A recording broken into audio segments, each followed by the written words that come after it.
আজকে আপনাদের একটা কথা বলবো। এই এখনকার সিচুয়েশনে মানে একটা মেয়ের যদি বিয়ের বয়স হয় তখন মেয়ের বাবারা কোন সিচুয়েশনে থাকে। তো আজকের একটা কথা হলো কি, একটা মেয়ের জন্য বিয়ের জন্য গেছে, আপনার ওই মেয়ের বাবার কাছে গেছে বিয়ের জন্য। তো মেয়ের বাবার কাছে যাওয়ার পরে মেয়ের বাবা জিজ্ঞেস করলো যে ছেলে কি করে। তো ছেলের বাবা বলল যে ছেলে ঢাকায় থাকে। তো মেয়ের বাবা জিজ্ঞেস করলো ঢাকায় কি করে ছেলে। তারপরে ছেলের বাবা বলল যে ছেলের ঠেলা আছে ঢাকায়। তো মেয়ের বাবা বলল যে ছেলের ঠেলা আছে, তো মেয়েকে বিয়ে দেওয়া হয়ে যায় তাই না।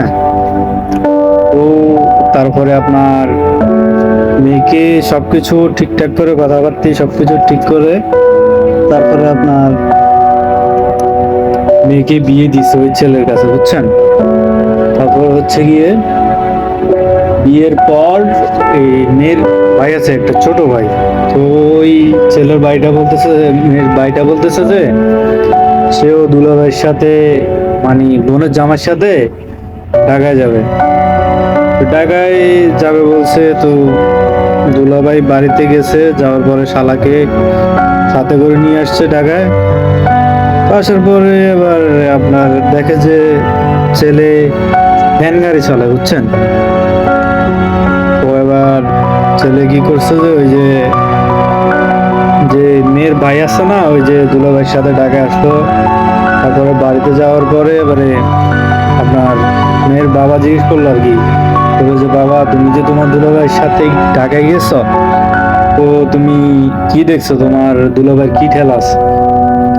এবার ছেলে বললো আর কি, বললো যে বাবা দেখলাম যে আমি দুলাভাই ভ্যান গাড়ি চালায়, ঠেলা গাড়ি ঠেলা আছে, ওইটাই ঠেলা আছে দুলাভাই।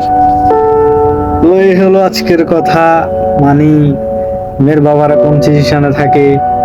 এখনকার মেয়ের বাবা মানে অনেকটাই একটু ইয়ে থাকে, বুঝছেন।